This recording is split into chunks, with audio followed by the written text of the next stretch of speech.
ধন্যবাদ উপস্থাপক, খুব সুন্দরভাবে এই অনুষ্ঠানটা সঞ্চালনা করছেন। এখানে আমাদের ইউনিভার্সিটি, সিলেট কৃষি ইউনিভার্সিটির সম্মানিত স্যার আছেন। স্যার অনেক প্রাজ্ঞ লোক, স্যারের থেকে আমরা অনেক কিছু শিখেছি। আমাদের দুজন আলোচকও আছেন এখানে। আমরা প্রথমে পোলট্রি খামারের কথা বলেছি। পোলট্রি আমরা আমাদের দৈনন্দিন জীবনে যে প্রাণীজ প্রোটিনের যে উৎস, এটা মেটানোর জন্য আমরা দুধ, ডিম, মাংস থেকে পেয়ে থাকি। দুধ আসে গরু থেকে, মাংস এবং যে ডিমের পার্টটা আসছে, মাংস আছে দুই পার্ট থেকে। একটা হচ্ছে চতুষ্পদ প্রাণী, যেমন গরু, ছাগল, ভেড়া কিংবা অন্যান্য প্রাণীগুলো। আরেকটা আছে দুই পায়ে প্রাণী, যেমন পোলট্রি, যেটা পাখি জাতীয়। পোলট্রির মধ্যে কারা আছে? পোলট্রির মধ্যে আছে হাঁস, কবুতর, টার্কি, কোয়েল। এখন এই মাংসটা আবার হোয়াইট মিট, সেটা আবার নিরাপদ মাংস। এখন এই মাংসটাকে নিরাপদ আমরা রাখতে হবে। সে নিজে নিরাপদ, কিন্তু আমাকে নিরাপদ রাখতে হলে এই খামার ব্যবস্থাপনায় আসতে হবে, যেটাকে আমরা গ্রিন ফার্মিং বলতেছি।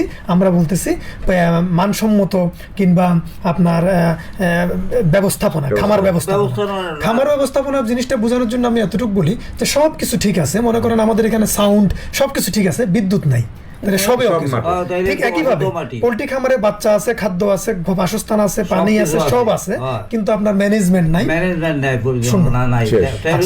এখন পোল্ট্রি খামারের মধ্যে আপনার আমাদের যে আমরা সবসময় আমাদের রাষ্ট্রীয় প্রধান থেকে আরম্ভ করে আমাদের বিভিন্ন প্রতিষ্ঠান, প্রাণী সম্পদ অধিদপ্তর, স্যাররা কিংবা সামাজিক বিভিন্ন সংগঠন, আমরা সবাই বলতেছি আমাদের এত চাকরি ক্রিয়েট করা আমাদের পক্ষে সম্ভব নাই, কিন্তু আমরা উদ্যোক্তা ক্রিয়েট করতে পারি। এবং উদ্যোক্তারা যেই বিষয়ে উদ্যোগ নিতে পারে, এগুলো হচ্ছে একটা ধারণা। আপনি পোলট্রি সেক্টরে যদি আসেন, আপনি মুরগি করতে পারেন, মুরগির মধ্যে দেশি মুরগি করতে পারেন, সোনালি করতে পারেন, ব্রয়লার করতে পারেন, লেয়ার করতে পারেন। আপনার স্ট্রেংথ অনুযায়ী আপনি রিস্ক নেবেন।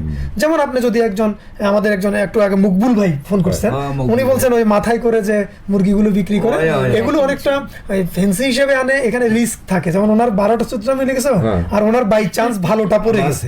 এখানে বিভিন্ন গ্রেডের থাকে, এটা হলো আল্লাহ ভরসা। এখন তো যে দাদা যেটা কইরা, এখন তো আসলে মূলত ফালা মাংস খাওয়া নাই, আসলে শখে সুন্দর আমরা এটাকে পজিটিভ ভাবে এভাবে দেখি যে উনি শখের বসে বাই চান্স মুরগি পালা শুরু করলো, এরপরে উনি একজন বৃহৎ খামারি হতে পারে।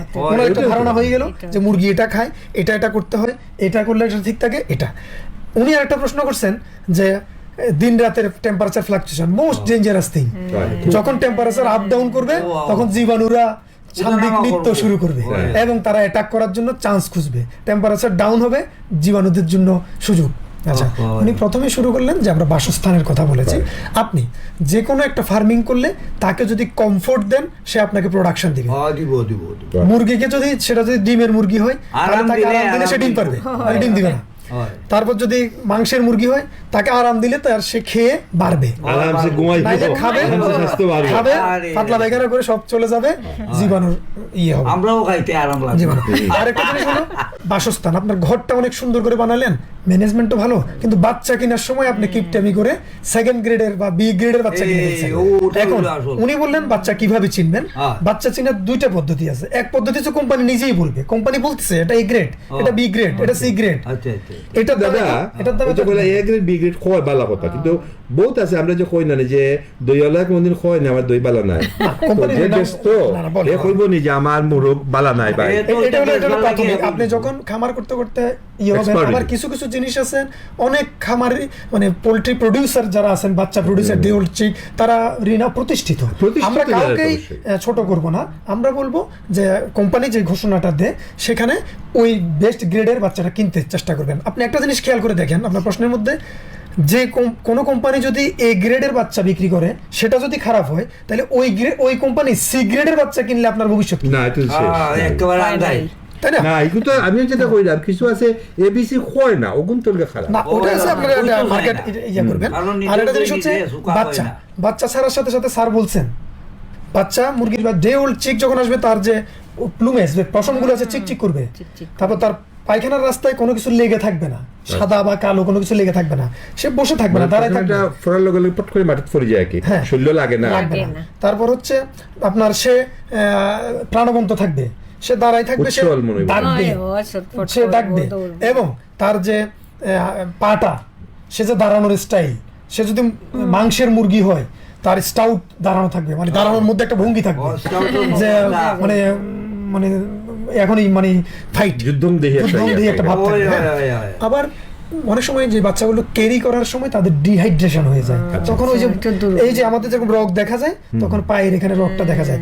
আপনার বাচ্চা যে মুরগির বাচ্চাগুলো যখন খামারে তুলবেন তখন তাকে জামাই আদর করে তুলতে হবে, তার জন্য ব্যবস্থা রাখতে হবে, তার জন্য আলো রাখতে হবে, তার জন্য পরিষ্কার পরিচ্ছন্নতা রাখতে হবে, সেখানে কোনো ময়লা থাকতে পারবে না, তার জন্য যখন বেডিংস দরকার এটা থাকতে হবে, তার জন্য হিটের ব্যবস্থা থাকতে হবে, কারণ সে মায়ের কোল বা হ্যাচিং থেকে আসতেছে। হঠাৎ করে তাকে পৃথিবীতে আপনি ঠান্ডা গরমের মধ্যে ছেড়ে দিলে সে রোগাক্রান্ত হয়ে যাবে। এখন আপনাকে সে আসার আগেই আপনাকে ব্যবস্থা নিতে হবে। আমাদের যে যুব সমাজ যারা আছেন, ফোন নিলেন। আসসালামু আলাইকুম। আসসালামু আলাইকুম। ওয়ালাইকুম সালাম। আমি ইসমত আলী ফিরাব। জি, তো কেমন আছেন? আলহামদুলিল্লাহ ভালো। আমরা অনুষ্ঠান দেখি আর আমরা সন্ধ্যা জানাইছেন, সালাম জানাইছেন, বাইওয়ালা ভাল লাগছে। আর নজরুল একাডেমি খুলনা যাইছেন আপনার লগে। যখন শুরু করেছেন আমি কোয়েল, আপনি কয় আমি নিজের ইন্টারেস্ট কোয়েল, যদি কোয়েলটা আসলে জায়গা কম লাগবো তাই না মুরগির তুলনায়। কোয়েল শুরু করতাম কিলা কতদিনের বাচ্চা একদম মুরগি যেভাবে কোয়েল সেভাবে শুরু করে। মুরগি তো আমরা ইয়ে থেকে লইলে সরকারি খামার থেকে আইন নই, কোয়েল মিলানি। কোয়েলের ক্ষেত্রে বাচ্চা বিক্রি করার মতো আমাদের সরকারি ভাবে এখন ওইভাবে নাই, বেসরকারি ভাবে বিক্রি করে। এবং হুমায়ুন চত্বর কদমতলিতে অনেকগুলো এজেন্ট আছে যারা কোয়েলের বাচ্চা বিক্রি করে। আর সবচেয়ে বড় কথা দিনের বাচ্চা মিলে একদিনও বিক্রি করে।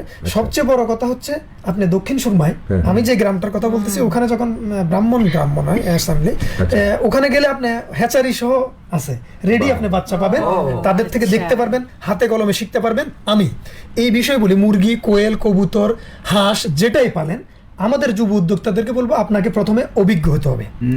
অভিজ্ঞ হওয়ার জন্য আপনি যুব উন্নয়ন কিংবা প্রাণী সম্পদ বা যে কোনো জায়গা থেকে ট্রেনিং নিতে পারেন। এক, দুই নাম্বার হচ্ছে আপনি যিনি এই খামারগুলো করে ওখানে গিয়ে একটু হাতে কলমে দেখবেন, নাহলে আপনি ঠকে যাবেন। এখানে ইনভেস্টমেন্ট বেশি, রিটার্ন কুইক এবং লসও কুইক। এখন আপনাকে এখানে কি করতে হবে, আপনার স্যারও একটু আগে বলছিলেন বাসস্থান। বাসস্থানটা সুন্দর, পরিচ্ছন্ন এবং উপযুক্ত জায়গায় হবে, আরো ডিটেলস বলবো পরে। এক হলো বাসস্থান, সে মুরগিটা এসে থাকবে কোথায়, মুরগির বাচ্চাটা আনলেন, আনার পরে তার ব্যবস্থাপনা কি হবে, তাকে কি খাবার দিবেন, তাকে কি পানি দিবেন, তাকে কিভাবে হিট দিবেন, তাকে কিভাবে ঘেরাও দিয়ে রাখবেন। সে একদিনের বাচ্চা, সে কিছু বুঝে না, এদিক সেদিক দৌড়াইয়া চলে যাবে, সে মাটি খেয়ে ফেলবে, সে নিজের পায়খানা নিজে খেয়ে ফেলবে, সে হিট কম হলে সে মরে যাবে। ঠিক আছে, তাই এই ব্যবস্থাপনাটা শিখবেন। এরপরে তাকে খাবার, তার ডে ওল্ড চিক, তার মুখটা ছোট, তার খাবারের যে প্লেট যেটা হবে সেটা স্টার্টার প্লেট হবে, এটা ছোট চিনি দানার মতো ছোট ছোট হবে। আপনি তাকে বড় দিলে সে মুখের মধ্যে নিয়ে আটকে যাবে, সে খেতে পারবে না। তাইলে দেখেন খাদ্যও আছে, মুরগিও আছে, আপনিও আছেন, শুধু খাদ্যটার রং বলে সে খেতে পারবে না, ভুল খাদ্য বলে। সঠিক খাদ্য দিতে হবে। আমরা যে বাচ্চারা আছে, আমরা বাচ্চারা যে লাল পরিপূরক আছে, দাদা যে কথা কথা আসলা হইলই যে সবটা ঠিক আছে, পানি ঠিক নাই, সবটা ঠিক আছে, খানি ঠিক নাই, সবটা ঠিক আছে, আপনার বাসস্থান ঠিক নাই, সবটা ঠিক আছে, আবহাওয়া ঠিক নাই। কাজে এই প্রত্যেকটাই কিন্তু প্রত্যেকটা পরিপূরক। আমরা রাজীবদের কাছে আবার যাইমু, নাজমুল স্যারের কাছে আবার আইরাম এই বিষয়ে। ওই অথবা তার খাদ্য কেজি 2.5 কেজি সাইজের তার কেমন আসিল, প্রায় মনে হয় 35-36টা আসিল। 2-3 সবটি মরে গেছে একলগে।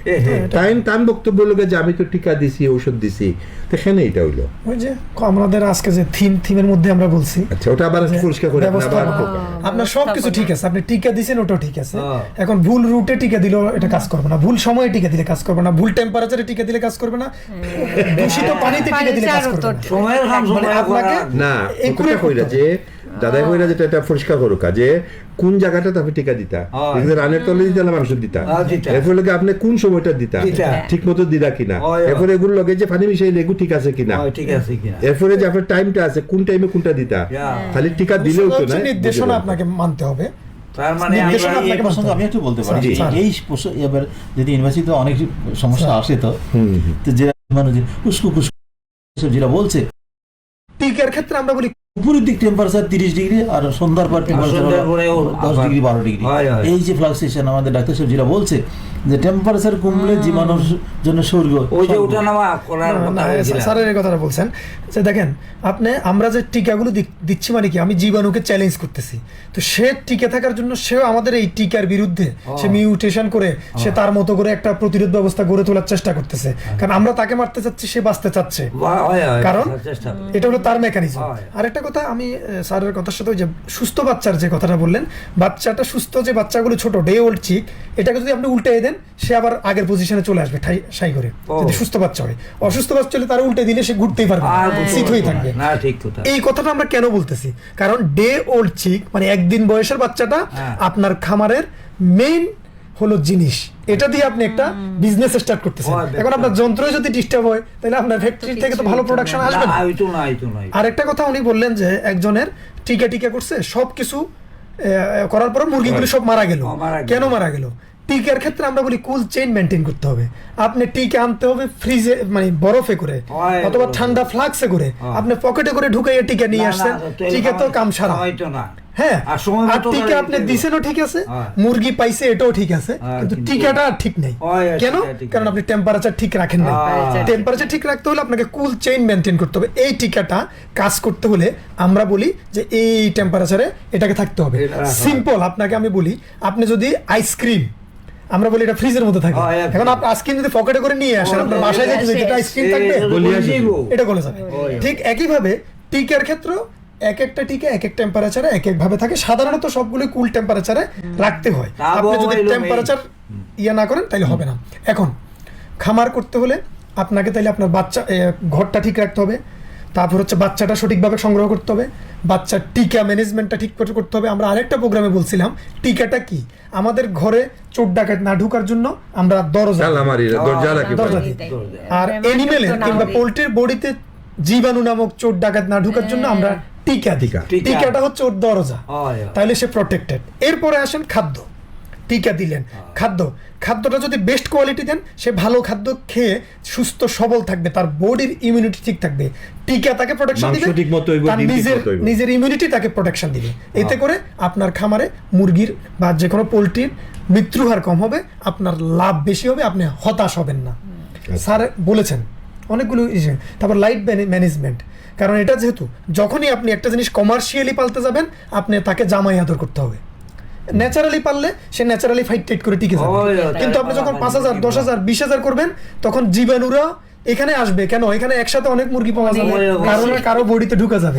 এর মধ্যে আছে, এরপরে আসবে পরজীবী, ভাইরাস, ব্যাকটেরিয়া, তারপর হচ্ছে কৃমি, আর এর মধ্যে হচ্ছে টেম্পারেচার ফ্লাকডাউন। আমাদের এক ভাই ফোন করছেন আমাদেরকে, বললেন যে শীতকাল এখন একরকম মারা যাচ্ছে, এরপরে আসবে গরমকালে আরেক রকম। আমি বলবো আমাদের 6 ঋতুর দেশ, তাই না? আমাদের 6 ঋতুর দেশ, 2 মাস পর ঋতু চেঞ্জ হচ্ছে, 2 মাস পর মানে চিত্র চেঞ্জ হচ্ছে। আপনি বর্ষাকালে ফার্মের ম্যানেজমেন্ট একরকম, শীতকালে ফার্মের ম্যানেজমেন্ট আরেক রকম, গরমকালে আরেক রকম, ঠিক আছে, বসন্তে একরকম, এক এক সময় এক এক রকম। আবার যারা খামার করবেন, উদ্যোক্তা হবেন, আপনাদেরকে আবার মার্কেটের সাথেও এগুলো আপনারা শিখে যাবেন। যেমন কিছু সময় মার্কেটের চাহিদা বেড়ে যায়, সবে বরাত, ধর্মীয় বিভিন্ন অনুষ্ঠান, বিয়ের সিজন, তখন প্রচুর। তাহলে আপনারা এটা টার্গেট করে আপনি দেখলেন যে আগামী 2 মাস পরে একটা বা 1 মাস পরে একটা প্রোগ্রাম আসতেছে, তাহলে আপনারা বলবেন যে এইবার আমরা এই বড় আকারের একটা চালান তুলবো, তাহলে আমি এটা দাম পাবো। আগে থেকে আপনাকে মার্কেটিং চ্যানেল মানে ফরওয়ার্ড লিংকেজ, ব্যাকওয়ার্ড লিংকেজ, খালি ডাক্তার সাহেব না, ব্যবসা বালা বুঝুন বালা না, ঠিক না স্যার? তো ডাক্তারই বললো আমরা আমাদের উদ্যোক্তাদেরকে তৈরি করতেছি, তাদের হাতে যদি টাকা হবে, যদি আর টানটানো কথা বলতে নিব। হয় আসসালামু আলাইকুম। আচ্ছা, মকবুল ভাই কোকা জান কিতা অবস্থা এখন? কোন সময় টিকা তাইয়া হামাইতাম সরকার উৎস হিসাবে আমরা ভুট্টা 80% 7 ফুট 8 ফুট যদি আবদ্ধ অবস্থায় পালি, সেটা তো রোগগুলো খুব ডেঞ্জারাস হয়। আমাদের টিকার কথা আমরা বললাম, টিকাটা কিন্তু একটা কি ফ্যাক্টর, কারণ এই মুরগিগুলো খুবই ভালনারেবল হয়, তারা রোগগুলো খুব ডেঞ্জারাস হয়। এরা অ্যাটাক করলে মুরগি একটা নিজে মরবে এরকম না, সে কয়েক শকে নিয়ে মরবে। দেখবেন শীতকালে যখন মুরগি মরা আরম্ভ হয়, হাঁস যখন মরা আরম্ভ হয় গ্রামে, বাড়ি টু বাড়ি, আমরা দেশি, আমাদের দেশি এবং গ্রামে যারা ছোট আকারে পালন করেন, এদের জন্য মানে আরডিবি টিকা, মানে রানীক্ষেত রোগের টিকাটা, বিসিআরডিবি, আরডিবি, এই টিকাটা দেওয়া মানে হচ্ছে ম্যান্ডেটরি। আপনি আর কিছু করেন না করেন, এটা না দিলে কত বছর বয়সে দিতে হয়? আপনার মুরগির বাচ্চার বয়স যখন 7 দিন হবে, তখন এক চোখে 1 ফোঁটা, চোখে 21 দিন বয়সে আরডিবি দিবে, রানের মাংসে বা বুকের মাংসে 1 সিসি করে, এবং প্রতি 4 মাস পর পর এটা রিপিট করবে, 4 মাস পর পর। 4 মাস পর পর, কারণ এই একমাত্র রোগ যেটা ধরলে 100% মরে যায়। আচ্ছা, আর কি তা রানীক্ষেত ছাড়া? রানীক্ষেত এটা হলো ম্যান্ডেটরি টিকা, এর মধ্যে আর ফাউল পক্স, ফাউল কলেরা, তারপর হলো এগুলো দিয়ে অনেক সময় গাম্বুরোটা এটাও দেয় মাঝে মাঝে ব্রয়লারের দেয়। ক্ষেত্রে, কিন্তু এটা ম্যান্ডেটরি। ওনারা কত দিলাম? এটাও লাগবে। হাঁসের ক্ষেত্রে ডাক প্লেগ, মুরগির ক্ষেত্রে রানীক্ষেত, এই দুইটা টিকা দিলে আমাদের মানে গ্রাম অঞ্চলে অনেক রোগ গ্রামাঞ্চলে থেকে মুক্তি অনেক পাওয়া রোগ যাবে। থেকে মুক্তি হয়ে যাবে। আপনারা শুধু এই দুইটা মনে রাখেন, আচ্ছা। হাঁসের ক্ষেত্রে ডাক প্লেগ, কবুতর, মুরগি, এদের ক্ষেত্রে রানীক্ষেত, রানীক্ষেত। আর কোয়েলের ক্ষেত্রে সাধারণত এইভাবে টিকা এখনো ওইভাবে দরকার হচ্ছে না। আচ্ছা আচ্ছা। ও, এরা দুঃখ- এখন ঠিক আছে, আজকে আরেকটা আমরা আরেকটা শুনলে- simple ভাবে বলে রাখি, আপনারা টিকা দিতে না পারলে লাইসোভিট বা বিভিন্ন ধরনের ইমিউনোমোডুলেটর পাওয়া যায়, আচ্ছা। অথবা সেটাও যদি না পারেন পানিতে একটু লেবু চিপে দিলে এদের ইমিউনিটি ভালো থাকবে। আমরা স্টুডিওতে অনুষ্ঠান